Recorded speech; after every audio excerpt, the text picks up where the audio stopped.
Corporate जगत में mutton biryani बोल के कौवा बिरयानी खिलाने वालों की कभी कमी नहीं है। ये कॉर्पोरेट जगत का नियम ही रहा है कि अगर ये ईमानदारी से धंधा नहीं कर पाते तो धोखा देके धंधा करते हैं। और धोखे के लिए इन्होंने एक टर्म निकाल रखी है जिसको कहते हैं मार्केटिंग। मार्केटिंग 70% धोखा है, 30% सच है। हम आज बात करने जा रहे हैं जब एक कंपनी ने फिलीपींस के लोगों को ऐसा धोखा दिया कि उसमें कई लोगों की जिंदगियां बर्बाद हुई, कई लोग जेल में गए, कई लोगों की तो मौतें तक हो गई। और ये कंपनी कोई और नहीं, ये कंपनी थी पेप्सी। तो पेप्सी के इस धोखे के बारे में बात करेंगे, पर आगे बढ़ने से पहले सब्सक्राइब करके बेल आइकन पर क्लिक करिए, क्योंकि मेरा वादा है कि इस चैनल में किसी भी वीडियो को आप जब देखकर उठेंगे तो आपके पास पहले से ज़्यादा नॉलेज होगा। अगर ऐसा नहीं होता है तो अनसब्सक्राइब कीजिएगा और जाते समय 4 गालियाँ और देते जाइएगा, ठीक है। तो बात करते हैं पेप्सी की और पेप्सी के फिलीपींस से रिश्ते की। Hey, grab me one too.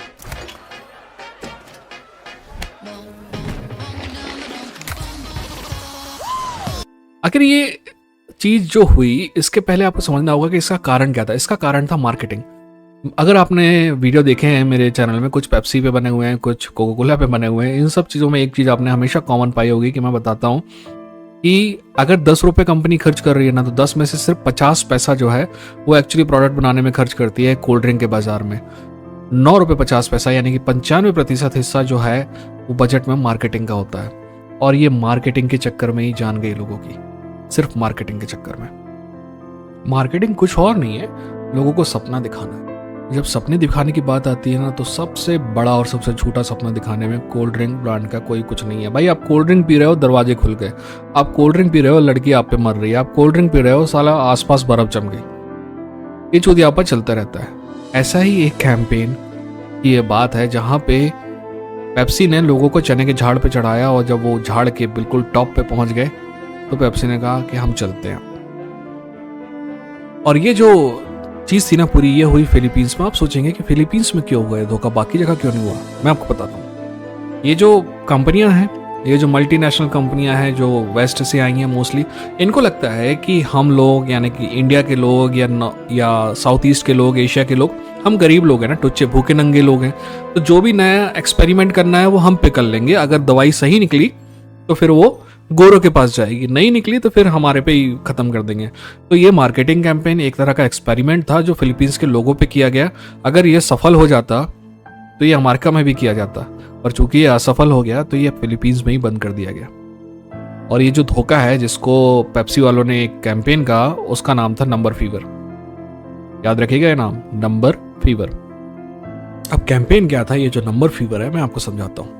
Campaign simple ये था कि कई बॉटल के जो कैप है, जो लोहे का कैप है स्टील का, उसमें 0 से लेके 999 तक के नंबर छपे हुए थे, 3 डिजिट के, 000 से लेके 999 तक के। और हर रात को टीवी पे पेप्सी के एग्जीक्यूटिव आते और बोलते कि आज का नंबर ये है। जैसे सट्टा का नंबर निकलता है ना, तो बोले आज का नंबर ये है। और नंबर पे इनाम क्या होता? इनाम एक ऐसी रकम होती जो फिलीपींस के आम आदमी के लिए एक बड़ी रकम थी, पर पेप्सी जैसी बड़ी कंपनी के लिए एक बहुत छोटी सी रकम थी। पर इसमें कुछ ग्रैंड प्राइज भी थे जो मिलियन पैसों के बराबर थे। पैसो फिलीपींस की करेंसी है। उस समय मिलियन पैसों जो थे लगभग $50,000 के आसपास थे। आप समझ लीजिए $50,000 बोले तो इंडिया में लगभग 42 लाख रुपए, ठीक है।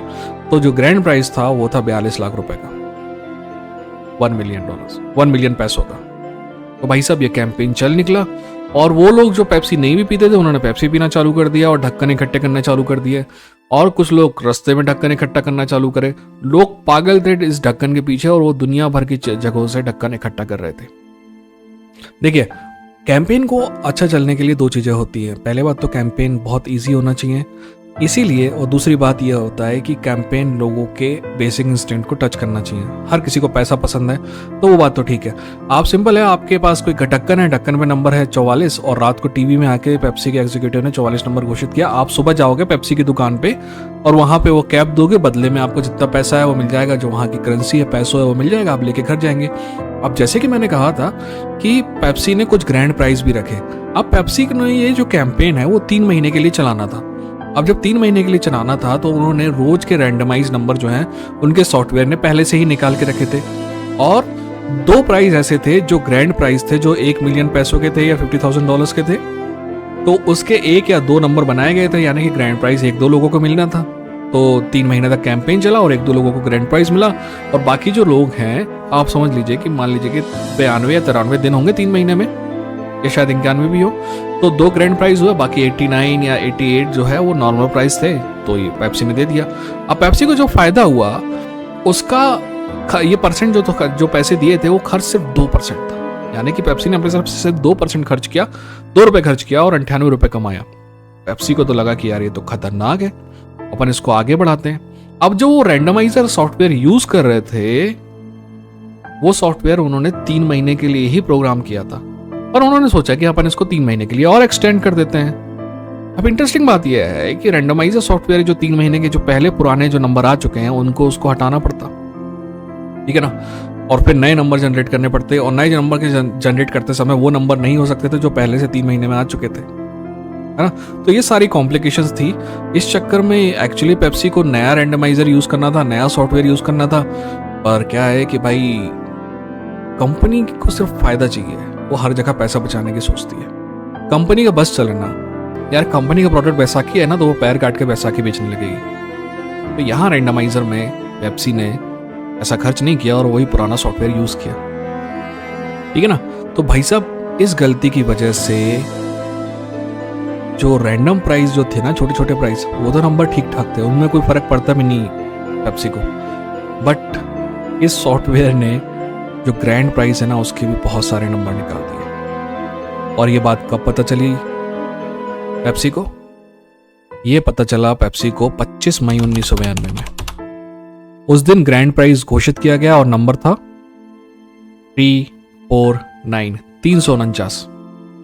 अब जब 349 नंबर घोषित हुआ तो मैंने आपको कहा था ना कि जब सॉफ्टवेयर ने, रैंडमाइजर ने जो ये निकाले थे ये नंबर, और जो ग्रैंड प्राइस के नंबर निकाले थे वो कुछ ज़्यादा निकल गए। आपको क्या लगता है कितने निकले होंगे? पहले तो 2 ही निकलना था, 1 या 2 ही निकलना था, 200 निकल गए होंगे, 2000, 10,000, 1 लाख, 2 लाख, 6 लाख, 6 लाख बॉटल के ढक्कनों में 349 नंबर छपा हुआ था। यानी कि पेप्सी को 349 नंबर वाले 6 लाख लोगों को 50-50 हज़ार डॉलर देने थे, समझे ना, 50-50 हज़ार डॉलर, 1 मिलियन पैसों। और अब पेप्सी फंस गई क्योंकि लाखों लोग अपने प्राइस की वसूली के लिए आ गए। और वैसे तो जब तक छोटा था तब तक पेप्सी दे रही थी, और जैसे ही मिलियन पैसों के लिए लोग आए, जो कि उनको आना चाहिए था, जो कि उनका हक था, उनमें पेप्सी की गलती में उनकी कोई गलती नहीं थी। उन्होंने तो बहुत पैसे खर्च करे होंगे क्योंकि कोई आदमी, क्योंकि वहां पे फैशन ही चल रहा था, लोग 15-15, 6-6, 16-16 पेप्सी खरीद रहे थे और उन्हें ढक्कन इकट्ठे कर रहे थे ताकि नंबर फंस जाए उनका। तो ये जो नंबर है ये लाखों लोगों के पास आ गया और वो अपना पैसा वसूल करने आए। तब पेप्सी ने बोला, sorry we don't know you, हम नहीं जानते आपको कौन है आप, ये ढक्कन वक्कन वाली बात हमसे मत करो। दोस्त देखो, हद तब हो गई जब लोगों की गरीबी का मजाक उड़ाया गया। देखिए, गरीब को आप गरीब बोलेंगे ना तो दिक्कत नहीं होती, बट अगर उसका गरीबी का मजाक उड़ाएंगे ना तो प्रॉब्लमैटिक बात है। मैं खुद गरीब हूं इसलिए मुझे पता है, ये मत देखना ये सब उधारी का है। एनीवेज, तो सबका मैंने आपको बताया था प्राइस कितना फंसा, 1 मिलियन पैसों। सिंपल वर्ड में कहा जाए तो 50,000 डॉलर्स, और भी सिंपल वर्ड में कहा जाए तो लगभग 42 लाख रुपए। चलो अपन उसको भी सिंपल कर लेते हैं, 40 लाख रुपए। लाखों लोगों का इनाम कितना फंसा, 40 लाख रुपए का। उम्मीद कितनी की कर रहे थे, 40 लाख रुपए की। अब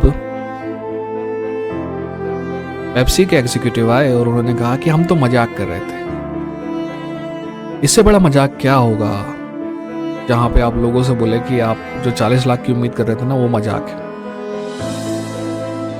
हम आपको मजाक कर रहे थे, पैसे तो हमको कुछ भी नहीं देना चाहिए आपको, यानी कि एक्चुअली हमको देना था, बट वो बोलते हैं पैसे तो हमको कुछ भी नहीं देना चाहिए आपको, पर हम फिर भी आप पे दया खा के 18 डॉलर दे देते हैं। 18 डॉलर बोले तो 18 दूनी 36, 36 दूनी 72, 72 दूनी 144, ठीक है, यानी कि लगभग 1500 रुपए। आप उम्मीद कर रहे थे 42 लाख की, 40 लाख की, आपको दिए गए 1500 रुपए। अब बताइए ये धोखा नहीं तो क्या है, ठीक है ना। अब आप लोगों के इस तरीके से मजाक उड़ाओगे उनकी गरीबी का, तो क्या आपको लगता है कि कुछ नहीं होगा? लोगों ने विरोध प्रदर्शन चालू कर दिए, दंगे फसाद चालू हो गए, काफ़ी सारी प्रॉपर्टी नष्ट होने लगी। अब गवर्नमेंट को एक्चुअली चाहिए था पेप्सी की कॉलर पकड़ती और बोलती कि जितना प्रॉमिस किया उतना दो, पर गवर्नमेंट जो है मोस्टली बिकाऊ होती है। जब कभी गवर्नमेंट आपके लिए कुछ हंस के ले रही है ना, दे रही है ना आपको एक हाथ से, दूसरे हाथ से आपसे कुछ ले रही होती है, ठीक है ना। जब कभी गवर्नमेंट आपको 5 रुपए दे रही हो ना, तो सोच लो कि भविष्य में आके किडनी लेगी तुम्हारी। तो ठीक वैसे ही फिलीपींस की गवर्नमेंट थी और बिकी हुई गवर्नमेंट थी, तो उन्होंने पेप्सी का पक्ष लिया। उनको जाना चाहिए था पेप्सी के पास, उनकी कॉलर पकड़ के बोलना था कि इनको पैसा दो, पर गवर्नमेंट पहुंच गई ये जो प्रोटेस्टर थे इनके पास और इनको मारना चालू कर दिया, ठीक है ना। बुरी तरीके से ब्रूटलाइज किया गया इनको, कई लोग जख्मी हुए और भी ज्यादा प्रॉपर्टी का लॉस हुआ और कई लोगों की मौत हुई। ऐसा कहा जाता है कि 7 से लेकर 23 तक लोग मरे थे और 350 से ज्यादा लोग जख्मी हुए थे पुलिस के रिएक्शन के बाद, ठीक है ना। इन सब बातों के बाद आप क्या सोचते हैं, आप क्या नेक्स्ट स्टेप क्या होना चाहिए? आपने सोचा अदालत जाएंगे, ये लोग अदालत भी गए, और आपको पता होना चाहिए कि अदालत सिस्टम 2 तरीके से काम करता है, अमीर के लिए अलग, गरीब के लिए अलग, और गरीब तो ये सारे थे, तो इनका क्या हुआ होगा।